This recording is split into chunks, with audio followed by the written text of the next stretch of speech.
Hello, love. Welcome home to Eden. So, this is a little series about the possible spiritual cause of illnesses.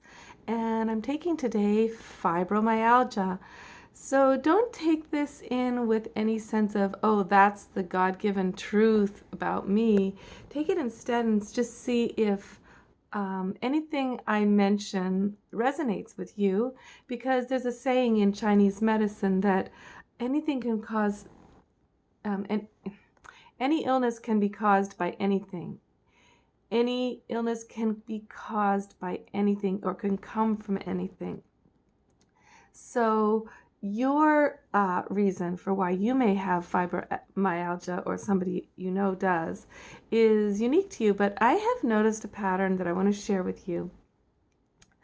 Many of the people I see who have fibromyalgia, which is pain all over the body, crippling pain, have a syndrome of needing to live within divine feminine energy and not wanting to exchange equal effort for that lifestyle. Because there's a belief for many of the people with fibromyalgia that if they were to, that the only way to really relax a lot, to really have a life of doing art, of being in the kitchen, cooking wonderful food, and in the garden, and mothering without going to work, that the only way to do that is to exchange suffering for it, exchange so much pain that you can tell everybody, this is my excuse why I am not going into the grind of the world. But like for thousands of years, the role of feminine energy, of woman being doing her own thing all day in service of the community, mothering or creating home or doing her art, her basket making, her weaving, those things that created life in a beautiful way and made beauty for everyone and functionality. That's a role for millions, thousands and thousands of years that's been lost in just recent history, and we are still the same women who still want that, many of us. And so what we do is we create an illness to give ourselves the excuse when the world says you just are not allowed to have a feminine life. You've got to enter the world as a man. You've got to work on his jobs and work on his amount of hours, and for his amount of money he says you have to have, and you've got to. So the women will get fibromyalgia going, and it'll turn into a whole way of life that allows them to be who they came here to be, in the energy of feminine energy, but with extraordinary pain and suffering along with it. So that nothing is really that fun because everything hurts. And so this is the thing about the spiritual dimension of why we have illnesses. It doesn't mean that we don't actually have the illness or we're not really in pain just because it has a spiritual cause. No, it really manifests physically, completely. It's a real thing. She really has it. She really does deserve disability for it. But if you want to get rid of the fibromyalgia, the only way to really get rid of the fibromyalgia is to admit, I've got to have a life where I get to live in my feminine all the time, 100%.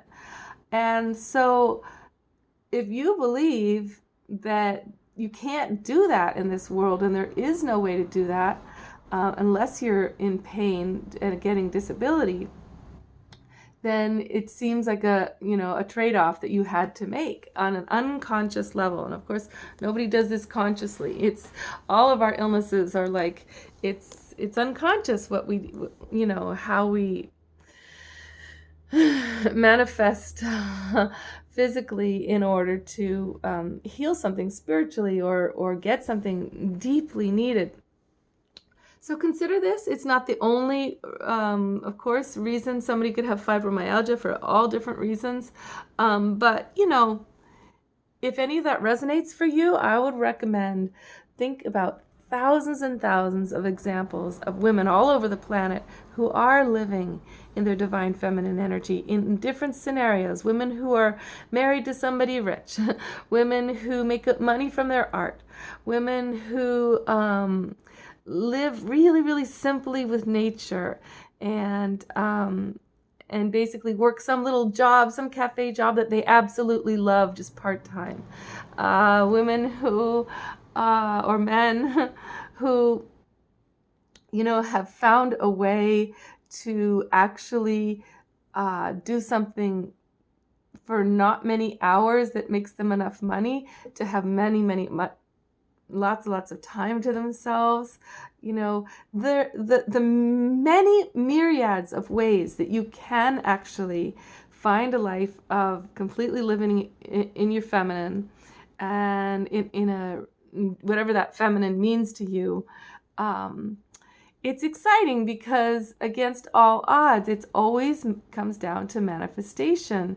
And when our belief system is that you can't be or do what you came here to do unless you have an illness, we will manifest an illness and another one and another one and another one in order to stay, you know, in the energy of our soul purpose. So you might be a person, a man or a woman, who came here to be in yin energy, deep yin energy. And so there's this gift in the illness that it allows you to be there.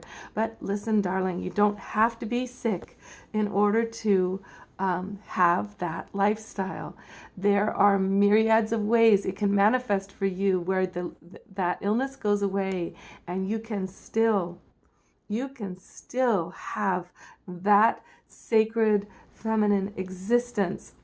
I used to tell my daughter when she was just getting her moon time that anytime you have your moon time and you feel that deep need to go within, just cancel everything. Don't go to work. Don't go anywhere. Just give yourself 3 days to really go within. And it pissed her off to no degree, because she'd be just like, you don't understand the world. I'm going to lose. People will be so angry with me, and I can't do that. I'm not allowed to do that. But now she's realizing, actually, you can create terms for the universe and for the people around you who want to dictate what you can and can't do. You can actually create terms that people expect of you. So one of the main things you can do as a fibromyalgia person is one of the things my daughter has started doing, where she just turns off her phone, or she doesn't have one. And for days and days, no one can reach her until she's ready and she's come out of her deep inner, sacred space, and that phone is not ruling her existence. Okay, see if any of this works for you. Any of it, we don't know, but if it does, it gives you power to realize, oh, if that's resonating with me, I have the power over this. And by changing my life, I can get rid of this disease, because it's that correlation between all these inner things going on and how our body manifests to match our core desires, actually, and core needs, according to our beliefs and limiting beliefs. So my mom got extremely angry at me the other day about how dare I talk to her about the cause of something she was having, because it's really physical. It's just physical. Don't you understand that? And so I'm not saying it isn't physical. Oh, I know it is. I'm just saying that you can transform your body. And maybe there's certain illnesses, certain things, like things that people come in with, conditions that they were born with when they into this lifetime, that are really a gift set up from birth for as a challenge. All right, so we'll say that there are some of those, but that even those were chosen before birth on a deep level. Okay, thanks, love. Hope that helps.